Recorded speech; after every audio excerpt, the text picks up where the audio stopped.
Well, g'day trendsetters, welcome to round one of the 2025 UCI Mountain Bike World Series Downhill World Cup here in Bielsko-Biała, Poland. We're up here about to go and check out the course. It's been a fan favourite from 2024, rider favourite, and now we're going to get up here and check it out a little bit more detail as we make our way down to find out what's new for the 2025 edition, what kind of lines are developing. We've walked the track earlier in the week. Today, practice is underway. We've had our first couple of sessions worth of practice. Riders are on course as we speak, and right now time training's happening. We're going to go walk down the track, see what kind of ruts are developing, what kind of lines are out there, figure out some things our riders have to factor in for race day, and check it out. We head down to the track. It starts straight out of the start gate with a bit of a bike park session up here. There's a few jumps and berms to start. Now, to begin the week here, we've had a lot of rain, had a lot of snow. So the dirt is holding a lot of moisture. These early parts of the track here have been real difficult so far in training because the dirt is so soft. And as riders go in with deep, soft, heavy mud tires, it makes it quite difficult to carry the same speed in the wet as we do in the dry. Let's go and check out them ruts just down there. So not only do they have the rain and the snow to deal with and the soft conditions, but they've got the wind. As you can see up here, the windsock up this way as the riders come out of the first little jump here. It's into a headwind. So Jackson Goldstone gave it a big pop there, and they've got to not only navigate the wind, but these ruts. So these ruts going up the face of this jump. Now these have been packed down. They get deeper and deeper and deeper. As the riders come in here, they'll get deeper and deeper. We've seen some massive cases on this first jump already because of these ruts, because of how soft it is, and because of this wind picking up. This afternoon, it is getting a little bit more and more, which is making them slightly more difficult. As the wind drops and the conditions dry, obviously these jumps will get faster and easier, but for now, these ruts have forced a lot of riders to go to the right-hand side. There's a beeline over there, so a lot of the female athletes, the B group riders earlier in the day when the conditions were softer, had to look for that beeline around the side. But now, conditions are dry and getting faster. It's much, much easier. As we go down this big step-down jump here, so you come off that, it's a blind lip, we're into a corner. You land straight into the corner here, and look how torn up that's getting already. You land into braking bumps. Nice and deep and harsh. There's a big rut here. So last year, a lot of riders came off this, they bounced and went straight over, hence the netting in the backside. So now the big rut is developing with the soft conditions. That'll get deeper and deeper. The course crew will look after that, but you gotta make sure you land, miss all these rocks, get into the pocket, don't hold up your speed, and carry it on down this straightaway here. This next straightaway is where Valley Hole went down last year. Let's go and check it out now. As we come down here, this section just here is where Valley Hole went down last year in the finals, and look at it. It's a blind crest, a couple of shadows here, but these braking bumps and holes, look how deep that is. This big one here is so jarring into the corner right when you need to be ready. So this is a preparation that riders will have to make up in that corner to make sure they don't get held up in this hole, they don't get bucked by that huge braking bump there, and carry their speed through this next big corner. It's got a nice exit so far, but look at the ruts developing. Remember, this is only day one of practice. With these soft conditions, you can see these ruts starting to form. Now these ruts are great because they give you a good bank, and you can see you can come through these braking bumps here, get right in the rut and carry great speed. Either side of the rut, there's no line, there's no grip, there's no support, there's rocks, there's roots. So that rut is great, but you must be precise. You must be right in the middle of it, and that rut's a tire width. Look, there may be 2 tire widths there in that rut. So if you miss that, and as we go down just a little bit further, you can see a couple of big shiny rocks in there, which is going to mess up your traction when you're mid corner and mid rut, right when you need to be apexing. Why are you apexing here? Because as we exit, this comes out to a really, really fast section. You want to come out here as a nice big bank where there's a tree root, there's a backside, and this carries a whole bunch of speed into this whole next bit. Where does that speed come from? Well, it starts back here. If you muff up this corner, get a little bit front heavy, lose your speed through the apex here, can really be catastrophic in these next couple of turns. So we've made our way down out of that section. Now this is all super high speed, nice and fast, big ruts, and you can see it's got a bit of a course hold here during practice. You can see the size of these ruts that are forming now. Look at the speed coming in here. This is like a scene out of a motocross track. Now again, there's an outside line and an inside line, and this is all dependent on what you're going to choose after this. Inside line here, they're going to try and just snake these whoop pads either side to carry speed into this whole next section. So there's a lot going on here, and this starts all the way back at the top. Really fast, big step down, slushy corner over here. You can get right in the pocket and go, and away we go.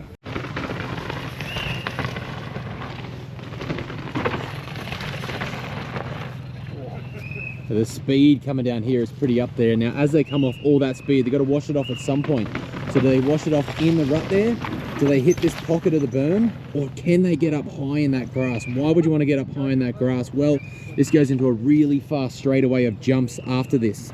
So you may carry a heap of speed like Ollie Davis in that outside berm, but man, if you don't exit like that, you're in trouble in this whole next section. If you want to get up high, it's got to start early, and that starts early by that upper whoop thing here by Lucas Shaw. Look at that, inside just like that, little cheeky double jump. So that setup was back up there. If you take all that speed, you have to go the outside just like Ollie Davis did, and that starts up high. Where's Amory going to go? Amory's in the mid. Ooh. Listen to the tyres scrubbing through here. In the mid, still carries great exit speed. Down the straightaway.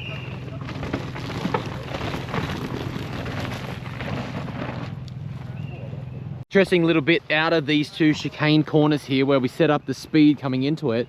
Now, as we come out of this, the main line here is this road gap. But as we can see, there's a lot of riders that are chasing the inside and going around it. Now, why would you go around this? The obvious A line is the jump, right? Well, you can carry more speed around the outside. You can get a backside pump and it carries more speed into the next section. It may be the obvious line, but oh, that was not it. It may be the obvious line, but it's all about generating speed and carrying speed. The more average, higher speed you have, the better off you'll be throughout the whole track. So the big jump might be cool, but it's not necessarily the fastest line to take. Oh, Reese Wilson right around the outside there, effortless. We just ran into Benoit up here. Benoit, what are you looking at in a section like this? Just this morning, the outside is dead now. Yeah. So we tried the middle or inside, but both lines don't mark really, so I need to find something. And are you looking at the entrance, or is this all dependent on how much speed you carry out? Here is just the exit speed. Yeah, it's really important.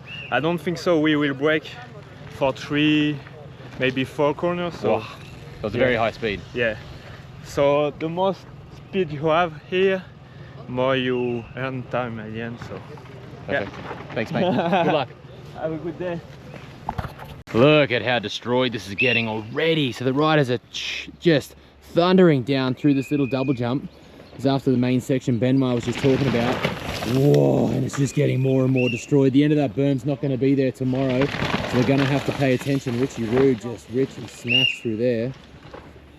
So these are things riders are going to have to pay attention. So right now, that's fine. They're coming in. They are pushing the front end hard into there, and that is giving away by the rider. All these things riders need to consider when they're practicing. So not only are they hitting this section here, but my goodness, that's inches away from giving out. So what's the alternative? Well, they're going to have to figure out if they can get down low. Do they need to brake early? Can they jump and get to this inside now and carry some speed? The exit is difficult, but that's a consideration that has to be thought about. Right, track crew may come and fix this because that's about to get dangerous, but right now, yet another thing riders must consider, and we're not even halfway down the track yet. As we approach this Motul section here, this is pretty much the shift where we go from a lot of man-made berms. You can see these big ruts forming in these man-made berms, and now we get stuck into a little bit more natural. Gets a little bit more raw. There's a few more roots kicking about. We get stuck down into the forest. The dirt is a bit more raw and the lines aren't quite as supported. You can see they're getting up high to carry speed through here. The moisture is in the dirt, but this is where the roots from the trees start to get a lot more exposed than in the man-built berms. As we come down into the woods here, Thomas, what are you looking at? Oh, our line look pretty good at the exit, and it's just the entry like a bit sketchy. There is road terrace, so I came before and my back wheel just like whoa. So I come check what did happen. What are you thinking? You're going to jump up high there, or you're looking at this bank on the outside? I think our line still the best for now because the corner at the end is blow up, so I guess like the best push here, stay high and like. So this is the exit that Thomas was talking about.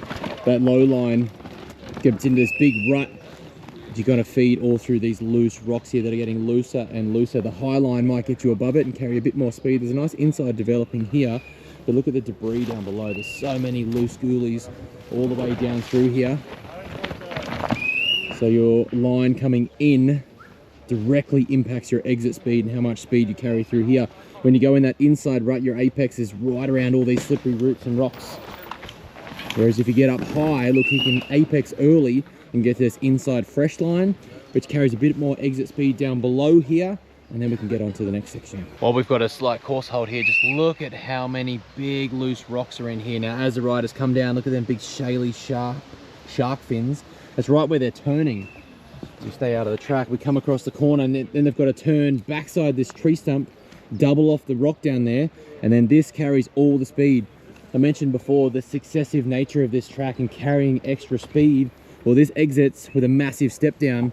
So if you muff up your speed here, oh, in all those loose, shaly rocks, it can be catastrophic down below. I ran into Nico. Nico, what are you doing up here with the crew right now? Just spotting lines for my team. Got Angel Suarez in this practice and Anna Newkirk and Asa Vermette in the B practice. So been up here all day. Are you funneling that information back to Asa? Is there in different practice groups and the track may change? Yeah, we have a team group chat and I send videos of lines. They send places they want me to check and I relay the information. Awesome. We're going to see Nico on the broadcast over the weekend, so we'll see more of you later, mate. Looking forward to it. This is the jump we are talking about. So from that up ramp there, we've got a big old step down right to there, and look at all the case marks from people not quite getting that upper section right here. There is a line developing on the rider's left, which is the B line, the technical B line here. Or technically it's the B line coming around the outside, and they can roll around here. But as you can see, some riders are coming out and have to give it a massive pull on the handlebars to get up and over this jump to make it down into the next section. So this is where your speed from the upper section, this is what you're chasing. This is why you want so much speed, to get over little jumps like this. Now, riders will be out here, we just heard from Nico, they might be scouting lines, so this outside might be quicker, especially as you come out into the woods. There's a lot of wind here, so you might not get the same speed to come out of here if you've got it wrong. So these are little details that team managers, tech coaches, line coaches are out on track right now, sussing out their timing, they're watching, they're feeding information back to riders. These little details that all add up. It's all about those 0.1s, it's all about those 1%ers as this track goes down. Come down into the darkness down here and look how steep and eroded this gets. So quickly, it's a lot more natural, a lot more roots, more double lines. There's an inside line that feeds down, there's an outside line, but there's not much of a bank to generate this speed off. And look at all these rocks and roots that can just catch your tire and rob you of all your speed into this next bit. So straight out of the dark, out of the light, into the woods. It's really difficult as we make our way down the track to really understand just how rough, how precise our riders have to be. The roots, the rocks, the holes. Now we're in the trees and it was quite protected. Now this one little open section here, oh my goodness, the precision and how delicate and detailed Amory was just then to go from that root across to the high line here. You can almost see his mark that no one else has touched. On the outside, you're talking about a game of millimeters.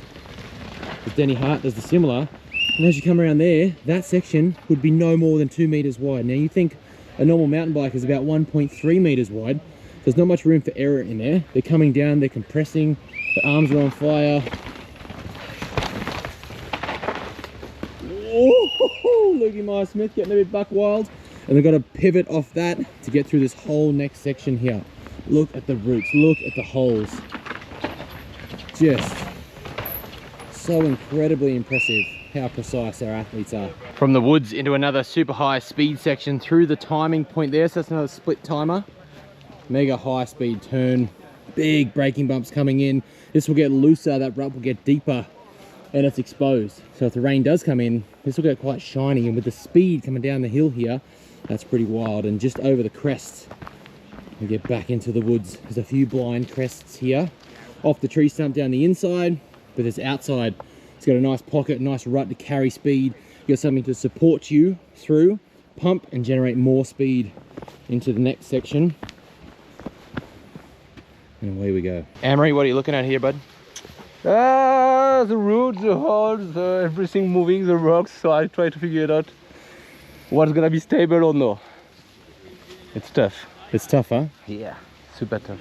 And when you look at this, what are you thinking about? Are you thinking about what's after this, or you just want to get through here cleanly? Because there's a lot of moving pieces. Yeah, so definitely coming out from this part smoothly will help to go out of this section faster, and it's super flat behind, so it's really important. So trying to figure it out, but it's hard to find the good pieces. Ah! Not bad, huh? Can you see the white root? One white root. Yeah, she's bad. The intricate detail. Are you thinking about that route when you come down all of this chaos? Yeah, I try to avoid that one. Just that one. She's bad. The other are okay. Out of the whole track, what do you think is the key part so far after your first day?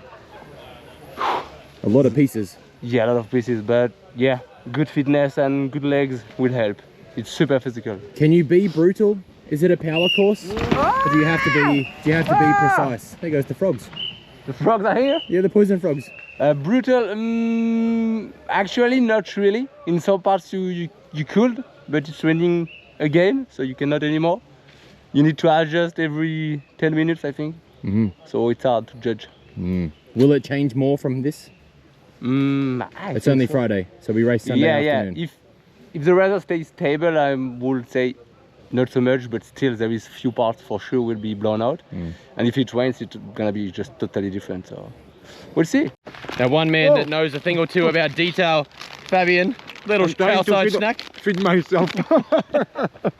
What are you looking at up here? You know exactly what it takes to win World Cups, the detail, the intricacy. We've heard from some of the riders. Now, your trackside, what are you looking at? Well, first of all, you know, sorry, my mouth froze. Just trying to feed myself, boys.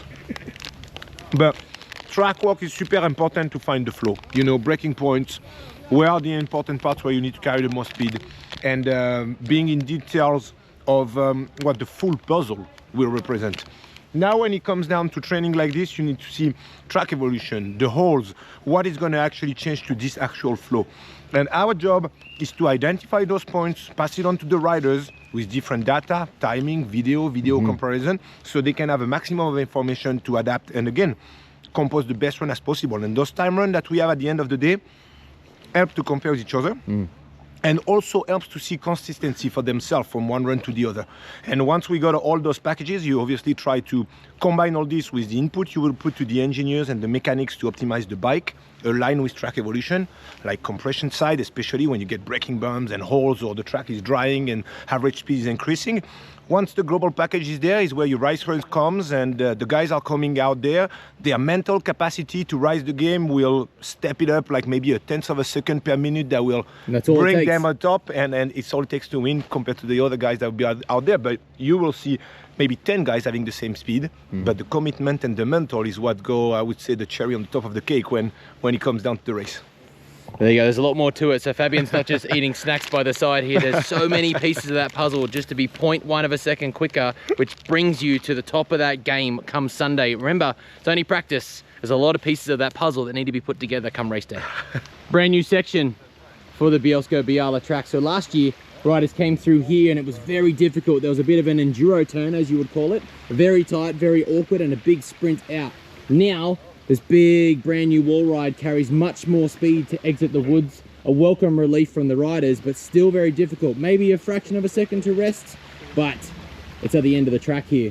So again, you really have to pay attention. Make sure you carry good speed on here. And if you use this to your advantage, maybe you can get up high and carry that little bit extra out into the piste. One of these final pieces of track here where riders may be able to take a quick breath, reset, release their arms just a little bit.